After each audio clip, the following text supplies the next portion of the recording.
ನೀನು ಯಾವ ಮೂಲೆಯಲ್ಲಿ ಅಡಿಗೆ ಕುಳಿತರೋ ಸರಿ, ನಿನ್ನನ್ನು ಪತ್ತ ಹಚ್ಚಿ ಪರಮೇಂದ್ರನಾಗಿ ಪರಮಾತ್ಮನ ಪಾದಕ್ಕೆ ಕಳಿಸದಿದ್ದರೆ ನನ್ನ ಹೆಸರು ದಾಸ, ದೇವದಾಸನೇ ಅಲ್ಲ.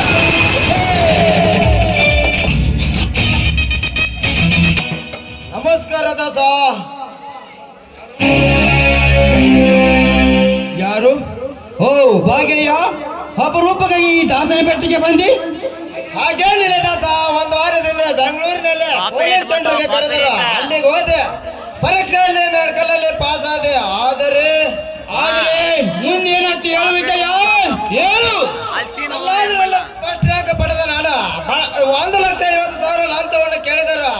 ಬಡವನಾದವರು ಅದು ಅಷ್ಟೊಂದು ದುಡ್ಡು ಕೊಡುವುದಕ್ಕೆ ಆಗುವುದಿಲ್ಲ ಎಂದರೆ ಅಲ್ಲಿಂದ ನನ್ನ ಕತ್ತ ಹಿಡಿದು ಹೊರ ನೂಕಿದರು. ಅದಕ್ಕೆ ಕಷ್ಟಪಟ್ಟು ಓದಿದರ ಮೇಲೆ ಬರುವುದಕ್ಕೆ ಸಾಧ್ಯವಿಲ್ಲ ಎಂದು ತಿಳಿದು ಸಾಯುವ ನಿರ್ಧಾರ ಮಾಡಿದ್ದೇನೆ. ವಿಜಯ, ಈ ದಾಸನ ಮುಂದೆ ಸಾವಿನ ಶಬ್ದವನ್ನು ಎತ್ತಬೇಡ. ಸಾಯಬೇಕಾದವನು ನಿನ್ನಂತ ನಾಲೆಜ್ ವಿದ್ಯಾರ್ಥಿ ಅಲ್ಲ.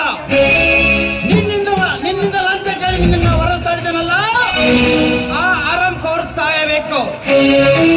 ವಿದ್ಯೆ ಕಲಿಯುವುದಕ್ಕೆ ಕಾಸು ಇಲ್ಲಿದಾಗ ಕಂಡವರ ಹತ್ತಿರ ಕೈ ಒಟ್ಟಿ ಒಳ್ಳೆಯ ಸ್ಥಾನವನ್ನು ಪಡೆಯಬೇಕೆಂದು, ಈ ಸಮಾಜದಲ್ಲಿ ಪ್ರತಿಷ್ಠೆ ಗಳಿಸಬೇಕೆಂದಿರುವ ನಿನ್ನಂತ ಬಡ ವಿದ್ಯಾರ್ಥಿಗೆ ಲಂಚ ಕೇಳಿದ ಅಧಿಕಾರಿಗೆ ತಕ್ಕ ಪಾಠ ಕಲಿಸುತ್ತೇನೆ.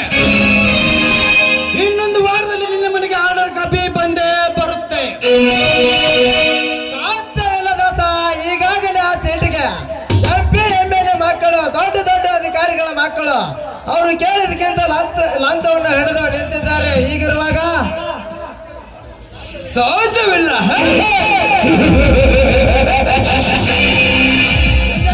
ಅಸಾಧ್ಯ ಎನ್ನುವುದು ಯಾವುದೂ ಇಲ್ಲ. ಅಸಾಧ್ಯ ಎನ್ನುವುದು ಯಾವುದೂ ಇಲ್ಲ. ಹೆಬ್ಬಟ್ಟಿನ MLA, ರೇಟಾಯಿಕದ MP ಕೇಳಿದಷ್ಟು ಲಂಚವನ್ನು ಕೊಟ್ಟು ನೌಕರಿ ಸೇರಿ ಅಧಿಕಾರವನ್ನು ಚಲಾಯಿಸುತ್ತಿರುವರು. ಇವರೆಲ್ಲ ಯಾರಪ್ಪನ ಮನೆ ದುಡ್ಡನ್ನು ನೌಕರಿ ಕೊಟ್ಟು ಸೇರಿಸುತ್ತಾರೆ. ಬಡವರ ದುಡ್ಡು, ರೈತರ ದುಡ್ಡು, ಅಮಾಯಕರ ದುಡ್ಡು. ರೈತರಂತೆ ಕಷ್ಟಪಟ್ಟು ದುಡಿದು ಕಲಿಸಿದರೆ ದುಡ್ಡಿನ ಬೆಲೆ ಏನನ್ನೋದು ಗೊತ್ತಾಗುತ್ತಿತ್ತು. ವಿಜಯ, ಮನೆಗೆ ಹೋಗು. ನಾನು ಅವನು ಯಾವ ಅಧಿಕಾರಿ ಎಂದು ತಿಳಿದು ನಿನಗೆ ಭೇಟಿ ಆಗುತ್ತೇನೆ. ಆಯ್ತು ದಾಸ, ಆ ಅಧಿಕಾರಿಗೆ ಭೇಟಿ ಆಗಿ ಆ ನೌಕರಿ ನನಗೆ ಕೊಡಿಸಿದರೆ ನೀನೇ ನನ್ನ ಭಾಗದ ದೇವರು ಎಂದು ತಿಳಿದುಕೊಳ್ಳುತ್ತೇನೆ. ಆಯ್ತು, ಹೋಗಿ ಬಾ ವಿಜಯ, ನೀನನ್ನು ಚಿಂತಿಸಬೇಡ.